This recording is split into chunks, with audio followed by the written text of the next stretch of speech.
Record News Rural. Oferecimento. Bradesco, de ponta a ponta é com o Bradesco que o agro conta.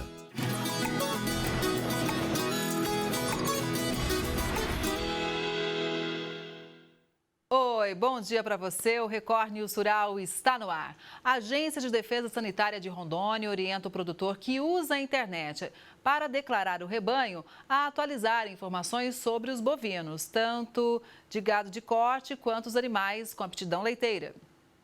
Do dia 1º ao dia 30 de novembro, acontece a segunda etapa da declaração anual de rebanhos. Nesta etapa, a agência Idaron amplia a declaração online, permitindo que o produtor identifique se tem rebanho de corte, de leite ou ambos. Então ele vai separar o seu rebanho dentro dos caracteres que são abertos para ele inserir o seu rebanho. E no total, abaixo, virá o total geral do seu rebanho. Então é um incremento que vem no online, a gente já tinha no atendimento presencial dentro das unidades e agora a gente acaba afinando melhor os números da agência Idaron. Além disso, o produtor também deverá preencher campos específicos para indicar se possui animais destinados ao confinamento. O animal destinado ao confinamento são aqueles animais que são tratados para destinado ao abate. Nós temos hoje mais de 66% dos animais abatidos são destinados à exportação e esse número subsidia a gente para poder indicar novos mercados, aí, a gente mostrar o nosso potencial aí de animais preparados para o abate. Rondônia possui um rebanho estimado em cerca de 18 milhões de cabeças de gado, o que confere ao estado o título de maior rebanho bovino, reconhecido internacionalmente como livre de febre aftosa sem vacinação. De acordo com a agência Idaron, em 2023, mais de 3 milhões de animais foram abatidos. Até 31 de outubro deste ano, o quantitativo chegou a 2.750.000 animais. A expectativa é que até final de novembro esse total supere o do ano passado. Agora queremos chamar vocês de novo para que possa fazer essa declaração, para que o Estado possa ter esse quantitativo aferido e com isso trabalhar cada vez mais abertura de mercado junto a outros estados, outros países. A Secretaria de Estado da Agricultura também destaca as ações que tem realizado, como investimentos no setor pecuário e o suporte aos produtores. O Consultec é uma ação que é desenvolvida Seagra e Mater, mas conta com a presença também do Idaron e faz com que o produtor possa ter gestão, aumentando a sua produção de leite na propriedade. A declaração do rebanho pode ser realizada em qualquer dia e horário, inclusive aos sábados, domingos e feriados. Para declarar pela internet, basta acessar o site da agência www.idaron.ro.gov.br. E essa mesma senha que ele faz a declaração de rebanho, ele também emite o GTA. Então aquele produtor que tem a senha cadastrada, ele pode emitir o GTA. A gente já tem um número que ultrapassa 35% dos nossos produtores já usa essa modalidade online e isso facilitou e muito aí a vida do nosso produtor do estado de Rondônia. Nós teremos nesse mês de novembro uma missão chilena que vem aqui certificar o nosso estado para manter os acordos comerciais. E são esses números que a gente apresenta de rebanho, de um controle bem realizado pela agência Idaron, que nos propicia isso.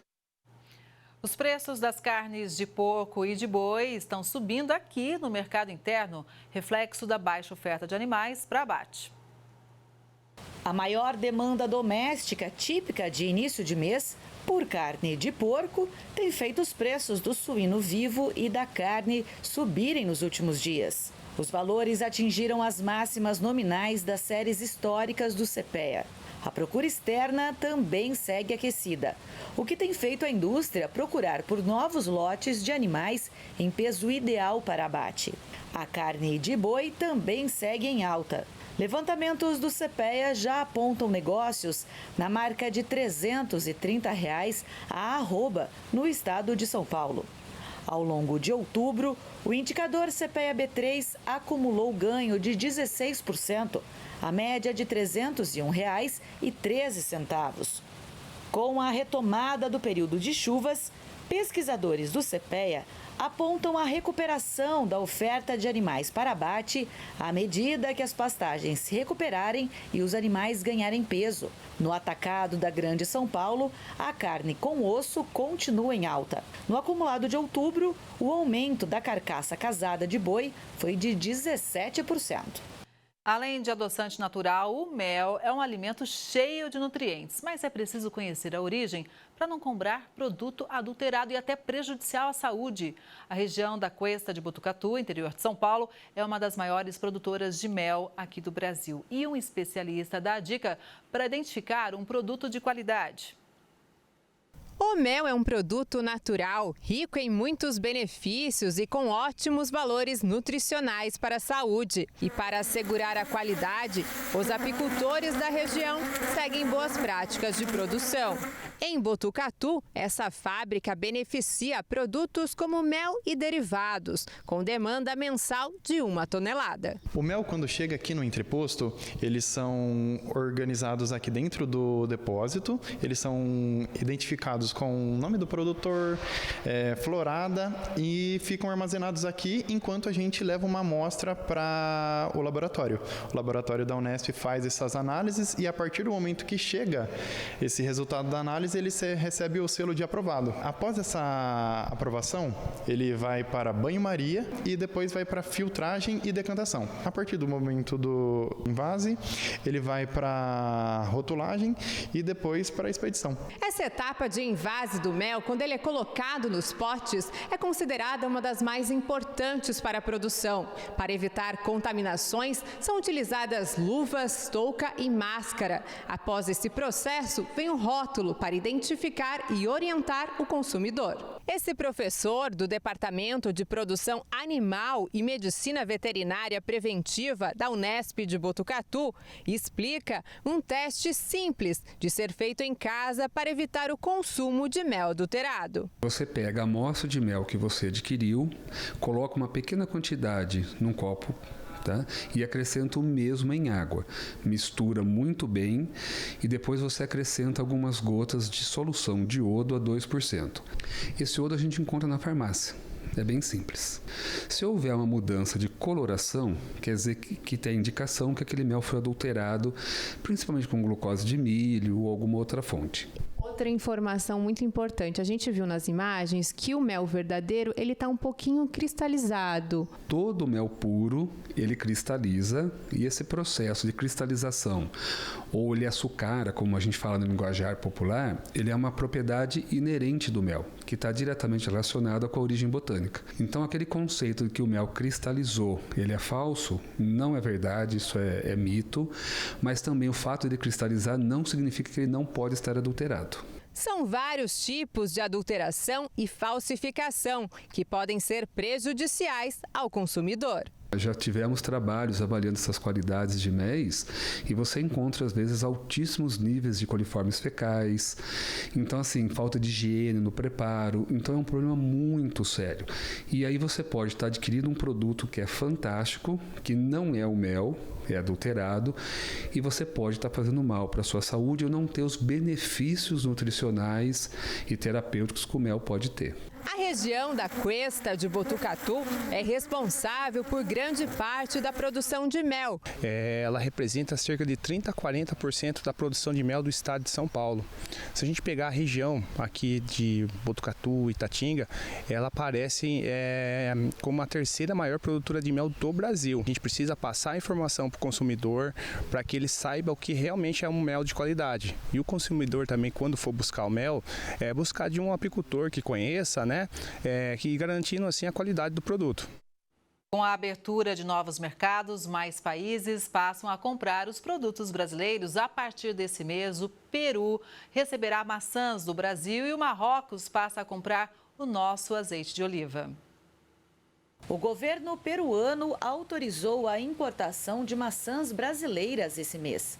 Essa é a 8ª abertura de mercado do país para produtos agrícolas do Brasil somente este ano. erva mate, farelo de mandioca, fibra de coco, flor seca de cravo da Índia, feno e hemoderivados de bovinos e suínos já são exportados desde o início do ano. As exportações agrícolas brasileiras para o Peru ultrapassaram 724 milhões de dólares em 2023, com destaque para produtos florestais, carnes e soja. Este ano, entre janeiro e setembro, o valor foi de 448 milhões de dólares. Em 2023, o Brasil exportou mais de 30 milhões de dólares em maçãs para cerca de 100 destinos. Já o azeite de oliva brasileiro agora começa a ser exportado para o Marrocos. Em setembro, o mercado marroquino já havia sido aberto para exportação brasileira de grãos secos de destilaria. No ano passado, o país foi o terceiro principal destino das exportações agrícolas do Brasil na África, no total de 1 bilhão e 230 milhões de dólares. De janeiro a setembro de 2024, o montante exportado para o mercado marroquino em produtos agrícolas ultrapassou 903 milhões de dólares. A Conab e o Ministério do Desenvolvimento Agrário anunciaram a compra de 200 mil toneladas de trigo de produtores brasileiros. A medida chega na hora em que o preço de mercado está abaixo do valor mínimo. O Brasil não é autossuficiente na produção de trigo. Hoje, o país produz cerca de 60% do que consome. E o estado responsável pela maior produção é o Rio Grande do Sul, seguido do Paraná. Mas os preços seguem em baixa. Por isso, essa semana, a Conab, em parceria com o Ministério do Desenvolvimento Agrário, anunciou um investimento de 261 milhões de reais para a aquisição de 200 mil toneladas de trigo nacionais. De acordo com Edgar Preto, diretor-presidente da Conab, a intervenção é necessária porque o preço de mercado está abaixo do preço mínimo. Nós temos hoje 10 estados que produzem trigo, mas muito concentrado no Rio Grande do Sul e no Paraná. Rio Grande do Sul produz 51% da produção nacional. E é justamente lá, ministro, no Rio Grande do Sul, que hoje está abaixo do preço mínimo, uma diferença de R$ 11. Preço mínimo estabelecido está em 78,51 e o preço de mercado está 67. A AGF, a aquisição do governo federal, é o instrumento da política de garantia de preços mínimos. A ação faz parte de um conjunto de medidas para garantir a volta da política dos estoques públicos. A previsão da safra desse ano é 8,2 milhões de toneladas. Ano passado foi 8 milhões, mas já colhemos lá na safra 21-22, 10 milhões de toneladas. Como vocês sabem, o agricultor, na hora de botar semente na terra, ele observa o que está dando lucro. E pelo que tem acontecido na região sul, hora seca, hora chuva em excesso, enchentes, diminuiu a área plantada com trigo e a gente então faz essa observação e essa intervenção. O objetivo é garantir a estabilidade de preço ao consumidor, assim como foi feito com a aquisição de 361 mil toneladas de milho no ano passado e também com parte do programa Arroz da Gente, anunciado no último mês, que prevê a compra de até 500 mil toneladas do grão, com investimento de cerca de 1 bilhão de reais. O ministro do Desenvolvimento Agrário falou também sobre as condições climáticas que devem favorecer o produtor. Nós não só vamos diminuir o desmatamento, como vamos recompor cobertura vegetal no Brasil para que nós tenhamos um regime de chuvas que favoreça os agricultores, que são aqueles batalhadores que estão lá no campo, enfrentando de sol a sol, enfrentando intempéries, mudanças climáticas. O gargalo com relação à armazenagem também é um assunto a ser discutido. De acordo com o representante da Conab, os investimentos no setor estão aumentando. Nós estamos num pesado investimento nos armazéns. Nós saímos de 7 milhões no ano passado para 15 milhões esse ano. E estamos assegurando que para o ano que vem possamos chegar a 50 milhões de reais em investimento do governo, Conab, MDA, governo federal, na recomposição, na melhoria dos nossos armazéns. Depois da coleta de dados e análises durante o ano, o projeto Campo Futuro 2024, promovido pelo sistema CNA-Senar, apresentou os resultados dos custos agropecuários, os desafios e as oportunidades para o ano que vem. Ontem a gente falou um pouco sobre isso e hoje vamos detalhar tudo. Quem vai dar um panorama para a gente é a Larissa Mouro, que é assessora técnica da CNA e também responsável pelo projeto. Larissa, bom dia, seja muito bem-vinda ao Record News Rural.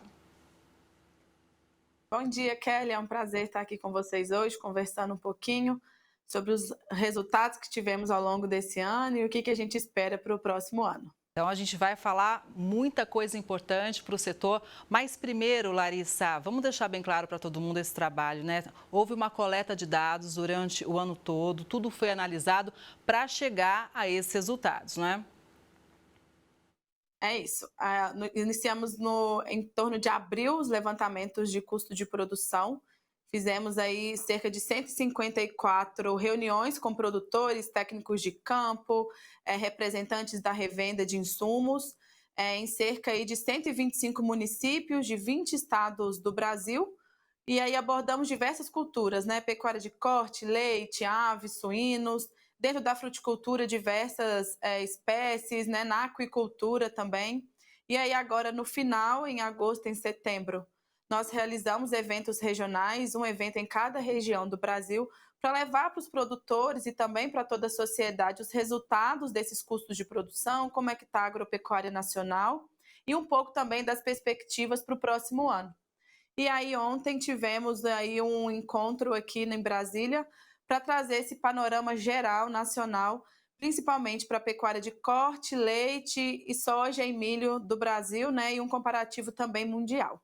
Bom, eu acho que é importante a gente trazer uma análise sobre como que está o nosso agro em relação aos nossos principais concorrentes, Larissa. Então, o Brasil ele é muito competitivo em diversas culturas. Na pecuária de corte, por exemplo, né, a gente tem um sistema traz uma competitividade aí para a produção brasileira, tanto que nós somos o principal país exportador de carne bovina, né? Somos um dos principais players de produção mundial, o que faz com que o Brasil atinja diversos mercados, né? Em grãos, por exemplo, o Brasil a gente vê aí em relação aos outros países um custo de produção ainda elevado, porque a gente ainda tem um solo pobre, então a gente tem um gasto mais elevado com fertilizantes, devido ao país ser tropical, a gente tem gastos maiores, né, com fungicidas, por exemplo, mas também que propicia ao Brasil ter duas safras, né? O Brasil hoje a gente tem safra e a segunda safra, que a gente nem pode chamar mais de safrinha devido à sua amplitude, que faz com que o Brasil também seja um importante player aí mundial. No cenário da pecuária leiteira, a gente vê ainda os custos de produção elevados aqui no Brasil.